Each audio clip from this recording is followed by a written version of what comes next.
संस्कृतस्ते गंगा प्रवहति, देवोऽपि संस्कृतं कथयति।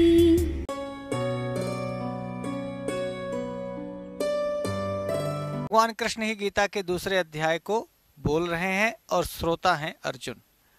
अर्जुन को समझाते हुए इस श्लोक में भगवान कृष्ण कहते हैं कि समबुद्धि, जिसमें समता का भाव हो, और एक होता है सकाम कर्म करने का भाव, कि किसी भी कार्य को करने के पीछे हमारी एक कामना हो, एक इच्छा हो कि यह काम पूरा हो, यह काम सफल हो। तो भगवान कहते हैं कि समबुद्धि में यानी समता में स्थित रहना और सकाम कर्म करने में कौन अच्छा है, क्या श्रेष्ठ है, इस बात की चर्चा इस श्लोक में करेंगे। इसके पहले हम लोगों ने ठीक पहले पढ़ा था, याद दिला दूं, एक लाइन उसमें आपने पढ़ी थी, समत्वम योग उच्यते। यदि कल वाले श्लोक को आप याद रखेंगे तो यह श्लोक समझना आपके लिए आसान हो जाएगा, जिसमें भगवान ये कहते हैं कि योगस्थः कुरु कर्माणि, योगस्थः कुरु कर्माणि, संगम त्यक्त्वा धनंजय, संगम त्यक्त्वा सिद्ध्य सिद्ध्यो समो भूत्वा, सिद्ध्य सिद्ध्यो समत्वम योग उच्यते, समत्वम योग।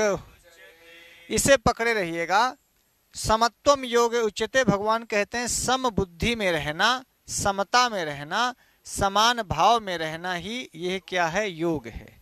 अब उसी चीज को इस 49वें श्लोक में भगवान कृष्ण अर्जुन को डिटेल कर रहे हैं कि दूरेण ह्यवरं कर्म, दूरेण ह्यवरं बुद्धि योगात् धनंजय, बुद्धि योगात् धनंजय, बुद्धौ शरणमन्विच्छ, बुद्धौ शरणमन् कृपणा फलहेतवः, कृपणा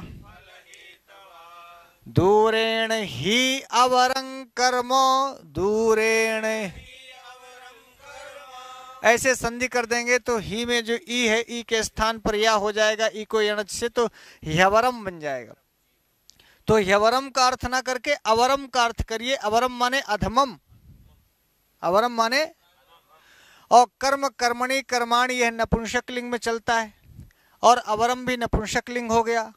तो कर्म का विशेषण दे दिया भगवान ने, कहा कि अवरम कर्म। अवर कर्म मतलब अवर, देखिए उत्तम मध्यम अवर।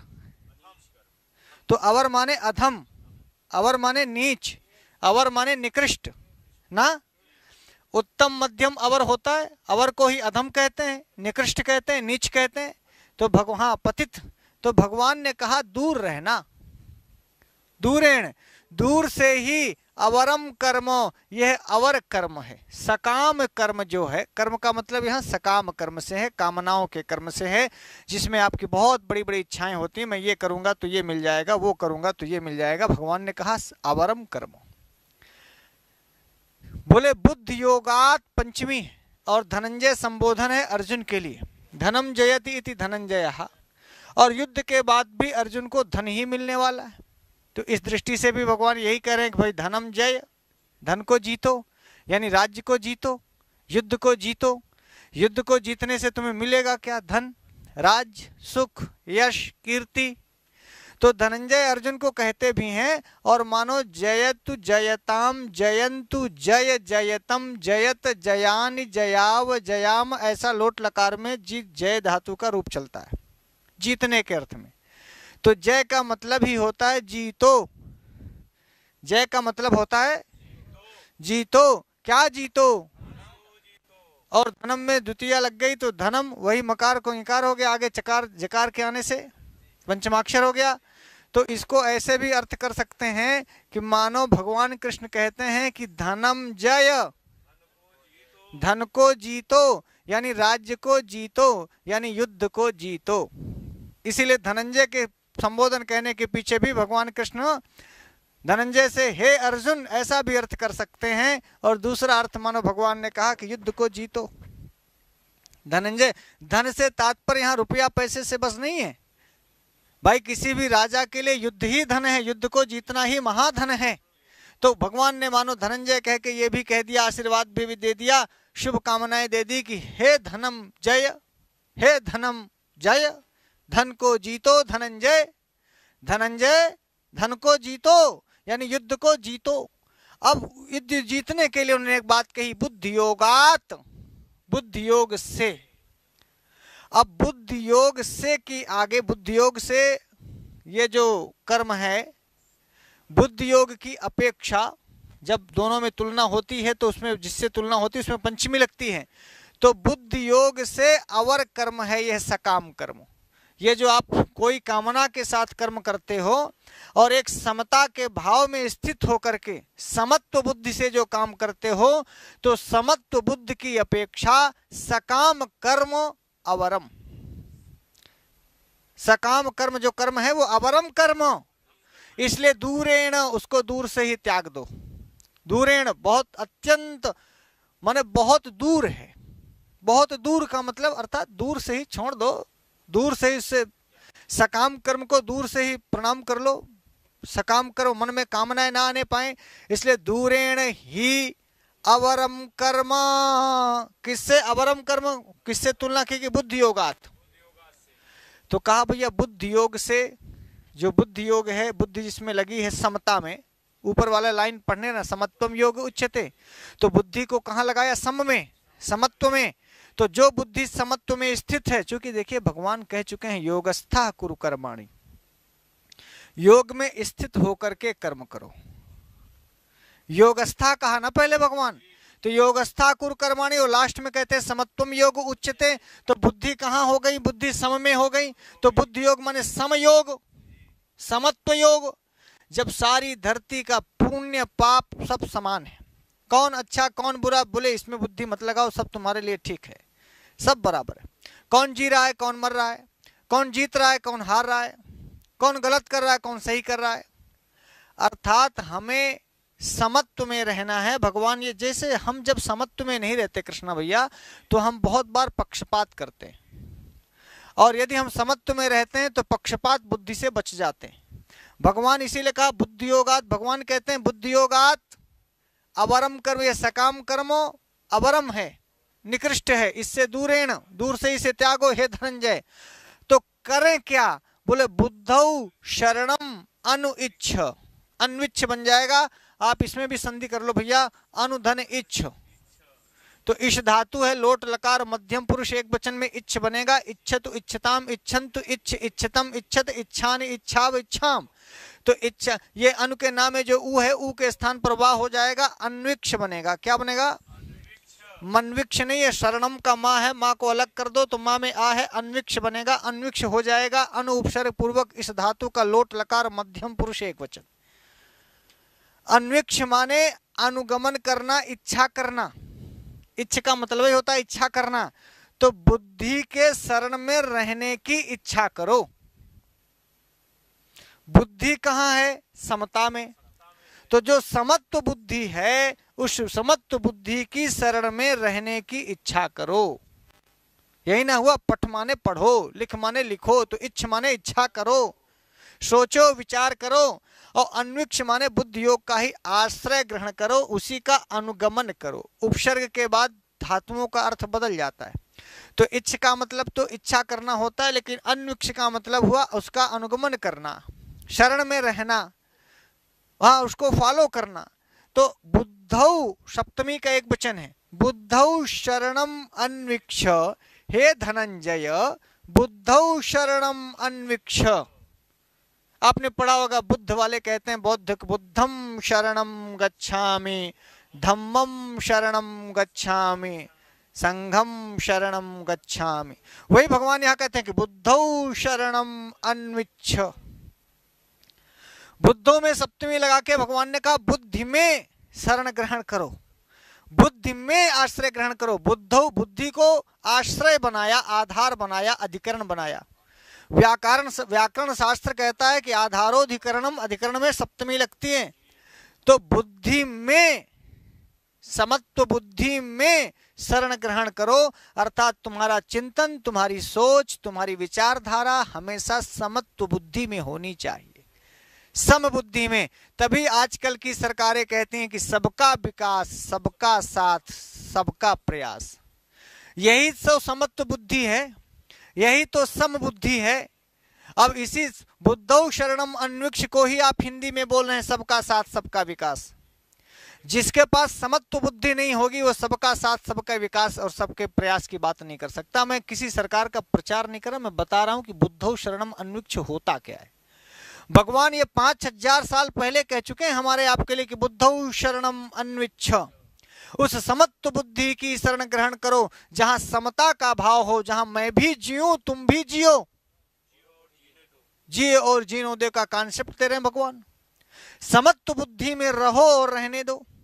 बुद्धौ शरणम अन्वीक्ष और कृपणाः फल हेतवः, फल हेतु फल हेतु फल हेतवः। जैसे गुरु गुरु गुरुवाह की तरह रूप चलेगा, उकारांत है, भानु भानु भानवाह की तरह। बोले वो लोग कृपण हैं, वो लोग दीन हैं, वो लोग, कृपण माने दीनहीन होना, जो फल के कारण बनते। फल हेतवः कृपणाः, फल हेतवः, तो किसी भी कर्म के फल का कारण मत बनो। और यही बात इसके पहले भगवान एक बार और कह चुके। कब कहे हैं? कर्मण्येवाधिकारस्ते मा फलेषु कदाचन मा कर्म फल हेतुर्भूः, पकड़ना, मा कर्म फल हेतुर्भूः मा ते संगोस्त्व कर्मणे। वही बात फिर से भगवान ने दोहराई। भगवान ने कहा फल हेतवः मत बनो, ये बात पहले भी कह चुके हैं, फिर से कहे फल हेतवः क्यों ना बनो? क्योंकि तुम दीन हो जाओगे, कृपण हो जाओगे, नीच हो जाओगे, क्षुद्र हो जाओगे। आप समझना ये बहुत महत्वपूर्ण बात है। भगवान ने कहा कृपणाः फल हेतवः। जो हम जैसे मान लीजिए आपके लिए कुछ काम किए, आपने मेरे लिए कुछ काम किया, फिर इसके बाद कहे कि हम ही ने तो इनकी बिटिया का ब्याह कराया था, हम ही ने तो इनको 100 रुपया दिया था, हम ही तो ये जो शर्ट पहने हैं कृष्णा, ये शर्ट हम ही तो सियाए। माने फल का हेतु आप बन रहे हो। तो मान लीजिए सच में हमने दिए तो नहीं, कृष्णा भैया अपना शर्ट पहने हैं, पर मान लीजिए हमने इनको शर्ट बनवाई दिया और सबके सामने कह रहे हैं अरे मैं तो कारण है, इनके शर्ट के पीछे का मैं ही कारण हूं, मैंने ही पैसा दिया, मैंने ही कपड़ा दिया, हमें तो सिलवाए हैं। आपको क्या लगता है कि आप समाज की दृष्टि में या कृष्णा की दृष्टि में या जिसे आपने शर्ट या कुर्ता दिया उसकी दृष्टि में आप बड़े हो रहे हैं? क्या हो रहे हैं? दीन हो रहे हैं, कृपण हो रहे हैं। भगवान वही बात कहते हैं कृपणाः फल हेतवः। हमारी भारतीय संस्कृति में है कि हम गुप्त दान को महान कहते हैं। माना कि आपने बहुत कुछ, बहुत बड़ा मंदिर बनवाया और बड़ा सा नेम प्लेट लगा दिया कि यह मंदिर का निर्माण हमारे फलाने बाबा दादा परदादा ने इतने लाख रुपए लेके बनवाया। भगवान कहते हैं कृपणाः फल हेतवः, कृपणाः कृपणाः फल हेतवः। आप किसी भी कर्म के फल का हेतु बनेंगे तो आप दीन होंगे, आप छोटे होंगे, आपकी मानसिकता, आपकी विचारधारा, आप में क्षुद्रता आएगी, आप में महानता नहीं आएगी, आप में उदारता नहीं आएगी, आप बड़े नहीं बनेंगे। तो इस युद्ध का क्या फल होगा उसके हेतु मत बनो अर्जुन। युद्ध करो, फिर युद्ध जीतोगे कि हारोगे, कौन मरेगा, कौन जिएगा, कौन बचेगा, क्या होगा, फल हेतवः बनेंगे तो आप परेशान होंगे। फल हेतवः बनेंगे तो आप फल के कारण, हेतु माने रीजन, फल का कारण नहीं बनना है। तभी तो भगवान ने कहा कि हे धनंजय बुद्धौ शरणम अन्वीक्ष। चूंकि जो फल हेतवः, फल के हेतु बनने वाले जो होते हैं, फल के हेतु जो बनते हैं, फल के जो कारण बनते हैं, वो अत्यंत दीन है। कृपणाः, कृपण शब्द कहा, कृपण माने कंजूस भी होता है, कृपण माने हिंदी में कंजूस भी होता है, कई सारे होते हैं। तो भगवान ने कहा कि जो फल के हेतु वो मन से कंजूस होते हैं। मान लो आप बुद्धि से, सोच से कंजूस हैं, मतलब आपकी सोच छोटी है, आप विचारधारा से कंजूस हैं, कृपण है का मतलब आपकी विचारधारा क्षुद्र है, छोटी है। कंजूस क्या करता है? दिमाग से छोटा ही तो होता है, सब चीज को भरता है, रखता है। तो कंजूस बुद्धि दीन बुद्धि है, क्षुद्र बुद्धि है। समझ पा रहे हैं? इसलिए भगवान ने कृपणाः कहा। फल हेतवः बहुवचनांत है, इसलिए कृपणः, कृपणो, कृपणा ये भी बहुवचनांत है। तो फल हेतवः कृपणाः, इसलिए तुमको फल हेतु, फल का हेतु, फल का कारण, किसी भी फल का, कोई भी फल हो, आप समझ पाने। जैसे मान लीजिए कोई छोटी मोटी चीजें हैं भाई साहब, आप समझ, कभी आपकी माँ ने कहा कि हमने तुमको पैदा किया नहीं, साले तुम पैदा नहीं होते, वो फल का हेतु नहीं बनती। पर सच यही है कि आपका यह जो शरीर है, आज जिस शरीर पर आप गुमान करते हो, जिस शरीर को लेकर के आपकी पत्नी आप पर गर्व करती है, और वो जो पत्नी आपकी मम्मी को भला बुरा कहती है, आपके माता पिता को भला बुरा कह के अपना बड़ा श्रेष्ठ बनती है, उससे पूछो कि ये शरीर का हेतु कौन है, मेरे इस शरीर का कारण कौन है, और इस शरीर का, इस बुद्धि का, इस सोच का, इस संपूर्ण शरीर के हेतु तो माँ है, पिता है। तो जो वो तो कभी फल हेतुवार नहीं बनते, वो तो कभी नहीं कहते। ऐसा लगता है कि जब पत्नियां आ जाती हैं कृष्णा भैया, तो लगता है कि ए पैदा कई के मई के से लाई हैं साथन है, लगता है यही बचपन से पालन पोषण किए, तब ये कहती तो आपकी मम्मी ऐसी है, तुम्हारे अम्मा किया है चाल हमका नीक नहीं लागे, तुम्हारे पापा किया है चाल हमका नीक नहीं लागे, बता तुम्हारा अम्मा ऐसी है, तुम्हारा अम्मा ऐसी है। हमारी चाल तुम्हें अच्छी लग रही है और हमारी अम्मा की चाल अच्छी नहीं लग रही है, इसका मतलब ये तो फल है, बीज तो वही है, हेतु तो वही है, कारण तो वही है, मैं तो कार्य हूं। यदि कार्य आपको पसंद है तो कारण नापसंद कैसे हो सकता है, बोलिए। और यदि कार्य भी नहीं पसंद है तो कारण भी नहीं पसंद है तो कोई दिक्कत नहीं। यदि आपको को धूसा हकलती है सवेरे संझा, गरियाती है, इसके बाद आपके मम्मी को भी गरियाती है, तो मतलब कोई दिक्कत नहीं है, कार्य और कारण दोनों से दिक्कत है, ठीक है। पर बहुतायत में समस्या तब होती है कि कार्य तो पसंद है, हमारे लुल्लू हैं, हमारे पप्पू के पापा हैं, हमारे भुचकुआ है, खुचकुआ है, अब मम्मी पसंद नहीं, कारण कार्य। इसीलिए भगवान कहते हैं फल हेतवः कृपणाः। जो भी फल हेतु अपने को फल का कारण समझेगा, हमने ये किया, हमने वो किया, हमने मदार सिंह को मारा, हमने धतूर सिंह के मारा, हमने ऐसा कर दिया, हमने वैसा कर दिया, देखिए समाज में उनकी बहुत इज्जत नहीं होती। आप मान रहे हैं इस बात को? कभी भी शतक लगाने के बाद आपने सचिन तेंदुलकर को या विराट कोहली को ये कहते दिखा, ताल ठोंकते कि साले को मार दिया, हरा दिया, मारा, शतक मारा, मारे साले को छक्का मार दिया, इसकी ऐसी तैसी। हर श्रेष्ठ आदमी जो होगा, सब चीज़ों की बात मैं कर रहा हूँ, जो चाहे क्रिकेट का खिलाड़ी हो, चाहे बैडमिंटन का खिलाड़ी हो, चाहे किसी राजनेता हो कोई, या कोई अभिनेता हो, या कोई दार्शनिक हो, विचारक हो, शिक्षक हो, जो भी कोई एक बड़ा कार्य करता है, वो अपने कार्यों का ढंका नहीं बजाता, फल का हेतु नहीं बनना चाहता, बल्कि जब आप उसे कहते अरे आपने बड़ा महान कार्य किया, अरे हमने कुछ नहीं किया, अरे हम क्या कर सकते, सब भगवान की इच्छा, बड़ों का आशीर्वाद, माता पिता आपकी कृपा है, ऐसे बोलता है ना, ऐसे बोलता है। इसका मतलब वो फल हेतु बन रहा है? नहीं बन रहा है, वो फल का हेतु नहीं बन रहा है। यही बात भगवान गीता में कहते हैं, फल का हेतु नहीं बनना है। आजकल लोग फल का हेतु ज्यादा बनते हैं। रामलीला हो रही, कृष्ण लीला हो रही, आपके गांव देश में नौटंकी हो रही, तो लोग 10 रुपया में फल हेतु बनते हैं। ये 10 रुपए का नोट माननीय प्रधान जी की ओर से भगवान, अब वो आशीर्वाद भी खूब देता है, फलें फूलें, पत्नी बच्चे सब भगवान करे इनको स्वागत रहे, फला, फिर वो 20 रुपए देगा, फिर 50 रुपए देगा। तुमको देना ही है, 1000, 500, 2000 दे दो, उसमें बार बार अपना नाम, फल का हेतु बनने की क्या जरूरत है। हो सकता है 1000 लोगों के बीच में आपका बार बार नाम बोला जा रहा है, तो आपको लगता होगा कि ये बड़ी अच्छी बात है, पर भगवान ने कहा फल हेतवः कृपणाः, फल हेतवः कृपणाः। समझ में आया कि सबके लिए कह रहे हैं, तो क्या करें? बोले समत्व बुद्धि की शरण लो, समता में रहो। समता में रहने का भाव भगवान बार बार करें, बुद्धौ शरणम अन्विच्छ, तीसरी लाइन है, बुद्धौ शरणम अन्विच्छ, अर्थात तुमको समबुद्धि में ही अपनी रक्षा का उपाय ढूंढना है, समबुद्धि में ही आश्रय ग्रहण करना है, समबुद्धि की ही शरण लेनी है, समत्व बुद्धि में ही तुमको रहना है, सबके प्रति समान भाव। लाभ हानि जीवन मरण जस अपजस विधि हाथ, यही बात तो तुलसीदास कहते हैं। ये क्या कहते हैं? वो भी तो समत्व बुद्धि सिखा रहे हैं। लाभ हुआ तो आप फूले नहीं समा रहे, हानि हुई तो आप रोते हुए मरे जा रहे हैं। और यदि आप समत्व बुद्धि में रहें, समबुद्धि में रहें, तो आपके पास होने की में बहुत उत्साह नहीं, और मान लो कहीं असफल हो गए, कहीं पर आपने असिद्धि प्राप्त कर ली, असफलता प्राप्त कर ली, तो आप फांसी नहीं लगाएंगे, आप जहर नहीं खाएंगे, आप ट्रेन के आगे नहीं कूदेंगे, आप सागर में कूद के प्राण नहीं देंगे। वो जो सागर में कूद के प्राण देते हैं, जहर खाते हैं, आग लगाते हैं, इसका मतलब उनकी बुद्धि समत्व में नहीं है। उनकी बुद्धि सफलता में इतनी आसक्त थी कि असफलता को पचा नहीं पाए। भगवान समत्व बुद्धि में रहने की बात करते हैं। आप कभी जीवन में परेशान नहीं हो सकते। संपत्ति आई तो भी जयराम जी की, विपत्ति आई तो भी जयराम जी की, बहुत लाभ आया तो भी खुश हैं, बहुत हानि हो गई तो भी खुश हैं। बोलिए, यही है बुद्धौ शरणम अन्वीक्ष्य। ऊपर से ले लेना, समत्वम योग उच्यते से। भगवान पहले 48वें श्लोक में समत्वम योग उच्यते कहते हैं। उसी समत्वम योग, समता ही योग है, और समता योग है तो समता में रहना। बुद्ध ऐसी बुद्धि के शरण में रहो। बुद्धि को समत्व में लगा दिया। अब बुद्धौ शरणम कह रहे हैं, मतलब समत्व शरणम। बुद्धि को कहां लगाया भगवान?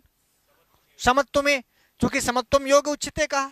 तो बुद्धि की शरण में रहो, और बुद्धि योग से सकाम कर्मो अत्यंत निकृष्ट है, अवर है, अवर है, अवर है। समझ गए? सकाम कर्म की निंदा कर रहे हैं भगवान। अवरम कर्म कहा, अवर कर्म। अवरम, अवरम माने निकृष्टम, निकृष्ट कर्म है। अब क्यों ऐसा कहते हैं? जब भी किसी कर्म के फल की आप कामना बहुत तगड़े से कर लेते हैं, और उस कामना की पूर्ति में थोड़ा सा भी यदि इधर उधर होता है, तो आपके जीवन में संकट पड़ जाता है, आपका जीवन खतरे में पड़ जाता है। हाँ या ना बोलिए? और कितने लोगों का जीवन खतरे में नहीं पड़ा? कितने लोग फांसी नहीं लगाए? कितने लोग जहर नहीं खाए? बोलो हाँ या ना? अवरम कर्म, सकाम कर्म। यदि आप ये मान गए कि इस लड़की से हमारी शादी होनी ही होनी है, क्षमा कीजिएगा, गीता के संदर्भ में इस प्रकार के उदाहरण देना थोड़ा कुछ अच्छा हो सकता ना लगे, लेकिन मैं आपको व्यवहार जगत में यही सिखाऊं कि यदि आपने बहुत ज्यादा कामना कर ली किसी से भी, वो चाहे लड़की पर हो, चाहे कोई लड़की लड़के से सकाम हो, इतनी कामना कर ली हो, और ईश्वर की कृपा कुछ इस प्रकार से हुई, ईश्वर को दोषी न ठहराए कि मान लो परिस्थितियां ऐसी बनी कि आपकी कामनाएं पूर्ण नहीं हुई, तो आप मरने की सोचने लगते हो कि हाय राम, जब वो ही नहीं तो जी के क्या करें, जब दिल ही टूट गया तो जी के क्या करें, जो तू नहीं तो कुछ भी नहीं। गाना गाने लगते हैं, अगर तुम मिल जाओ तो जमाना छोड़ देंगे हम। जब तुम जमाने में आए थे तो वो मिली थी क्या कि उसको साथ में जमाने में आने के पहले साथ लेके आए थे? गाना गा रहे हो, अगर तुम मिल जाओ। अगर तुम परमात्मा को कहो कि परमात्मा ए ब्रह्म, अगर तुम मिल जाओ जमाना छोड़ देंगे हम, बात समझ में आती? और वो मिलती नहीं है, और तुम जमाना भी नहीं छोड़ देते, जमाना तुमको छोड़ देता है। बोलो हाँ या ना? बात भगवान की बात कर रहा हूं। बुद्धौ शरणम अन्वीक्ष्य में जब भगवान कह रहे हैं, अरे भाई एक नहीं मिली, दूसरी मिलेगी, तीसरी मिलेगी, नहीं मिलेगी। आप यदि आपकी कामना, सकाम काम की बात करो, सकाम कर्म की बात, और यदि मान लीजिए आप उससे बात करते ही थे, वो आपको फोन करती थी अथवा आप उसको फोन करती थी, चाहे लड़की हो चाहे लड़का हो, दोनों पक्ष की बात कर रहा हूं। अब मान लो चला ही गया, ब्याह नहीं हुआ, आप नहीं मिले, तो क्या आपके जीवन से ज्यादा जरूरी थी क्या कि जो आप जहर खाने जा रहे हैं, जो आप लेटे वाले हनुमान जी के सामने जाके चक्कू से गला रेत रहे हैं अपना? आपके जीवन से ज्यादा कीमती थी क्या? जीवन में वही आपका था, आसक्ति थी, वहां पर आपकी कामनाएं थी। भगवान यही कहते हैं कि यदि कामना नहीं होती, सकाम कर्म नहीं होता, तो वो चली भी जाती तो भी आप मौज मनाते, ताली बजा के कहते कि ले आज से एक अध्याय खत्म हो गया, चली गई बात खत्म। आप हल्के हो जाते, रिलैक्स हो जाते। फिर से सुनना, भगवान यही कहते हैं। तो क्या करें? बोले दूरेण ह्यवरं कर्मो, इस अवर कर्म से, सकाम कर्म से दूर रहो।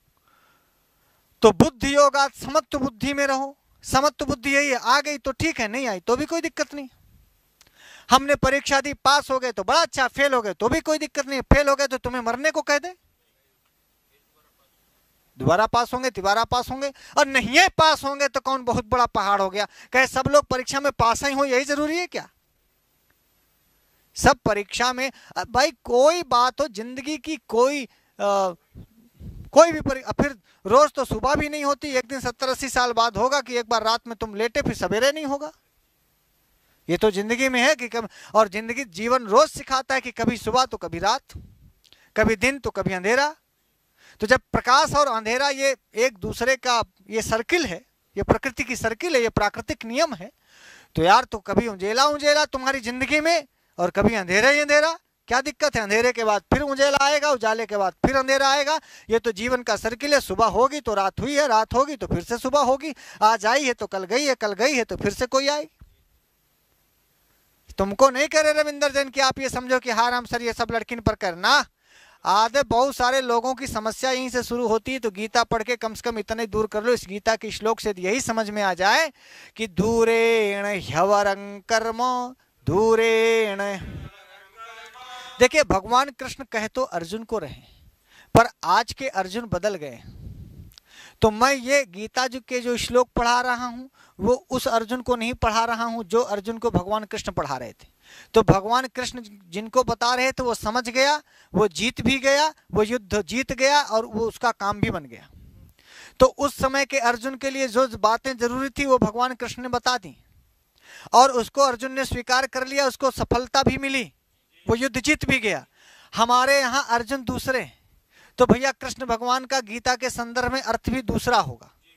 बोलो, आज के अर्जुनों की जो समस्या है उन अर्जुनों की समस्याओं को लेकर के श्लोक का उसी प्रकार का अर्थ, अब श्लोक का अर्थ नहीं बदल रहे हैं हम, इस श्लोक का जो भाव जो सामान्य अर्थ है वही मैं दे रहा हूं।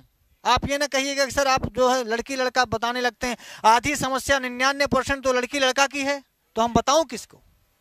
आधी समस्या तो हम तो लड़के लड़कियों से जुड़े हुए उनकी समस्याएं समझ रहे हैं। आधे लोग, कितने लोग जहर खा रहे हैं, कितने लोग भागे जा रहे हैं, कितने लोग महतारी बाप को गरिया रहे हैं, कितने लोग गुरु का अनादर कर रहे हैं, कितने लोग अपने घर परिवार को तुच्छ समझ रहे हैं। उन ऐसे अर्जुनों को, ऐसे बीमार अर्जुनों को तो बताना पड़ेगा तुम क्या कर रहे हो। दूरेण ह्यवरं कर्म, बोलिए हाँ। और मैं आपसे यही कहूं कि गीता में भगवान कृष्ण अर्जुन को युद्ध के संदर्भ में बता रहे हैं कि तुम सकाम कर्म से दूर रहो, बुद्ध योगात समत्व बुद्धि में ही स्थित रहो धनंजय। और तुमसे भी मैं यही कहता हूं कि तुम भी अपने लिए धनंजय हो। भाई धनम जय, धन कमाओ, धन कमाओ, नौकरी पाओ, उद्योग पाओ, ये भी भगवान धनंजय कह रहे हैं। और जो धनंजय थी धनंजय अर्जुन, जो धन को जीतने वाला वो धनंजय। तो आप भी धन कमा रहे हैं तो आप भी धनंजय, और आवारा हैं, नक्कारा हैं, गांव में पड़े हैं, लेते हैं, कुछ ना एक पैसा कमाना ना दमाना, सिर्फ गंवा रहे हैं, तो आप धनंजय हैं कि धन को जीतते कहाँ हैं, धन कमाते कहाँ हैं? तो धन पराजय हैं आप। हाँ, रोग अंजे बन जा रहे हैं। सही करें, दुनिया भर का रोग समेटे बैठे हैं अपने पास। भगवान रोग अंजया, रोग को जीतने वाला रोग अंजय है। आप निरोगी रहिए। रोग क्यों पाल रहे हैं? धन को खर्च करने वाले 1000 मिल जाएंगे, पर धन को जीतने वाले अर्जुन बहुत कम होते हैं। तो भगवान मानो कह रहे हैं कि हे धनंजय, बुद्धि योगात समत्व योग से सकाम कर्मों बहुत निकृष्ट होता है, इसलिए अपनी बुद्धि को, समत्व बुद्धि को समता में लगाओ। बुद्धौ शरणम अन्विच्छ, लोट लकार मध्यम पुरुष एक वचन की क्रिया कही। और ऐसा क्यों कह रहा हूं मैं? क्योंकि फल का हेतु बनोगे तो तुम दिल से, मन से, सोच से, विचारधारा से, व्यक्तित्व से बहुत कृपण हो जाओगे। और भगवान कृष्ण नहीं चाहते कि हमारा अर्जुन, हमारा धनंजय कृपण हो। जब भगवान कृष्ण अपने अर्जुन को कृपण नहीं होने देना चाहते, तो मैं भी भगवान कृष्ण की 5000 साल पहले कही गई इस बात से आपको भी कहना चाहता हूं कि आप भी हे धनंजयों, आप भी कृपण मत होइए, फल के हेतु मत बनो, समत्व बुद्धि में रहना सीख लो। समत्व बुद्धि में रहने का मतलब यही है कि दुख आए तो, सुख आए तो, दोनों को सहने का सामर्थ्य आ जाए। लोगों में आज यही सहन सामर्थ्य समाप्त होता जा रहा है। सफल हो जाओ तो, असफल हो जाओ तो, दुख में रहो तो, सुख में रहो तो, लाभ मिले तो, हानि मिले तो। और इसके पहले भी भगवान लाभा लाभो जया जयु कह चुके हैं।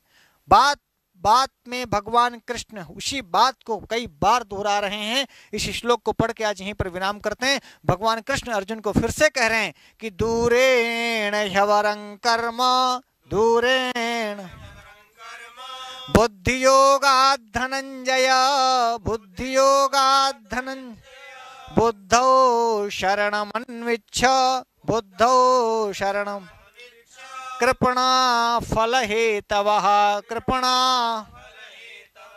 यहाँ धनंजय से अर्जुन का बोध हो रहा है।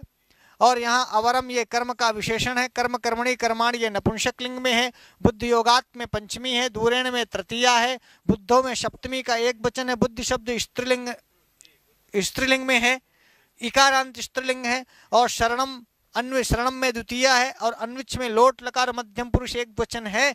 अनु उपसर्ग पूर्वक इस धातु से लोट लकार मध्यम पुरुष एक वचन। कृपणा यह प्रथमा का बहुवचन है। और फल हेतवा भी प्रथमा का बहुवचन है। फल हेतु फल हेतवा चलता है और कृपणा कृपणो कृपणा ऐसा रूप चलता है। ये पूरा व्याकरण की दृष्टि से भी आपने पढ़ लिया। भगवान कृष्ण के वचन है। दूसरे अध्याय का 49वां श्लोक है। अर्जुन को संबोधित करके भगवान कृष्ण इस बात को कहते हैं। अब आगे भी भगवान इस तरह की बात जो करेंगे उनकी चर्चा करेंगे, लेकिन आज के लिए इतना ही। अपने सभी साथियों तक इस वीडियो को फैलाइएगा, पहुंचाइएगा यदि आपको अच्छा लगा हो तो। और दूसरी बड़ी बात कि श्लोक पढ़ना बस बुद्धिमानी नहीं है। इस श्लोक में पढ़ी गई चीजों को यदि हम जीवन में नहीं उतार पा रहे हैं तो आज से 5000 साल पहले कही गई यह गीता आपके लिए उसी प्रकार व्यर्थ है जैसे गीता कुरुक्षेत्र में कही गई अर्जुन के सिवाय सभी के लिए व्यर्थ थी। कोई सुना ही नहीं, कोई जाना ही नहीं, कोई माना ही नहीं। बात यह नहीं है कि श्लोक कितना अच्छा है, बात यह है कि वचन कितने अच्छे हैं, श्लोक कितने अच्छे हैं, ग्रंथ कितने अच्छे हैं। गीता बहुत अच्छी पुस्तक है। ये क्यों अच्छी है? क्योंकि इसके वचन अच्छे हैं, इसके बोलने वाले वक्ता अच्छे हैं। और ये वक्ता ये किस परिस्थिति में गीता कही गई ये अच्छी बात है। एकदम युद्ध शुरू होने वाला था, युद्ध की पूरी तैयारी हो गई थी, शंख दोनों ओर से बज चुके थे। उसके बाद मना कर दिया अर्जुन ने। मौकाए वारदात पे कर्तव्य कर्मों से हट जाने वाले अर्जुन को फिर से कर्तव्य मार्ग पर डटा देने वाली गीता है। और केवल डटा देने वाले नहीं, डटा करके सभी शत्रुओं को हटा देने वाली गीता है और युद्ध में विजय दिला देने वाली गीता है। इसीलिए किस परिस्थिति में कही गई, किसके द्वारा कही गई, किसके लिए कही गई और कब कही गई, ये ज्यादा महत्वपूर्ण है। जब ऐन मौके पर आपकी बुद्धि भ्रष्ट हो जाए, जब ऐन मौके पर आप कायरता की ओर बढ़ने लगे, जब ऐन मौके पर आपको हार की मानसिकता आ जाए तो आप गीता के पास जाना, चूंकि गीता हारे हुए को जिताने वाला ग्रंथ है। इसीलिए कहता हूं कि गीता परीक्षा की दृष्टि से ज्यादा जरूरी है कि हमारी मानसिक स्थिति, हमारी शारीरिक स्थिति, हमारी सामाजिक स्थिति, हमारी आर्थिक स्थिति से हम कैसे उबर जाएं, इन सभी परिस्थितियों को बताने वाली गीता है। आप अर्जुन को खुद समझिए कि मैं अर्जुन हूं, और अर्जुन को समझने के लिए आप गीता का पहला अध्याय देखिए। यदि गीता के पहले अध्याय को समझेंगे तो अर्जुन की हर समस्या आपको अपनी समस्या लगेगी। अर्जुन को युद्ध की समस्या थी, आप भी तो जीवन में युद्ध ही लड़ रहे हैं, आप भी तो द्वंद्व में ही हैं, आप भी तो लड़ाई ही लड़ रहे हैं अपने काम से, अपने क्रोध से, अपने लोभ से, अपने मोह से, अपनी पत्नी से, अपने बच्चों से, अपने घर से, अपने परिवार से, अपने पड़ोसी से, अपने रिश्तेदारों से, सबसे।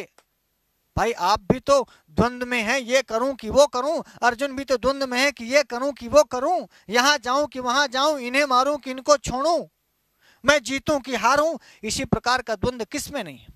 और यदि आप में भी है, मुझ में भी है, तो मैं भी अर्जुन, तू भी अर्जुन।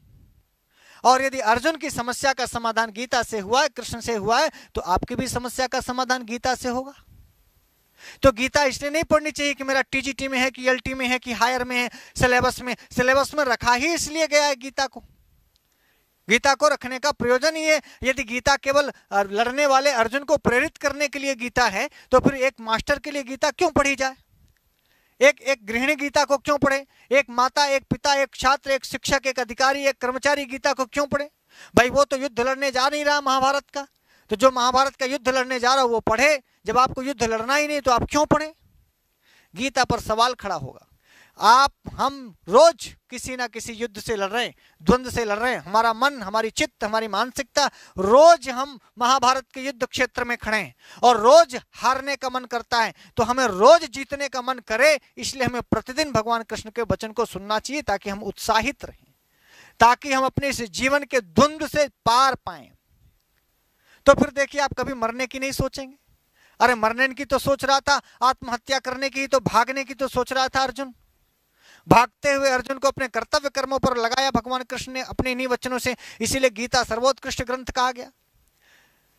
तो सर्वोत्कृष्ट श्लोक वही हैं, व्याकरण का नियम वही है, इसमें जो कहा गया अनुष्टुप छंद भी वही है, लेकिन बातें जो कही गई वो उत्साह देने वाली हैं, आपको कर्तव्य कर्मों पर लगाने वाली हैं, सोए हुए को जगाने वाली हैं।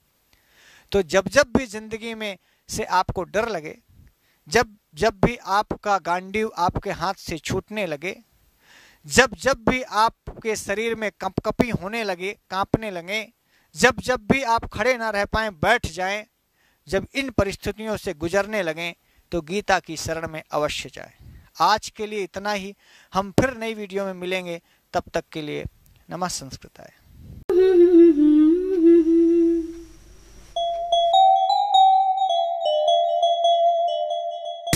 संस्कृत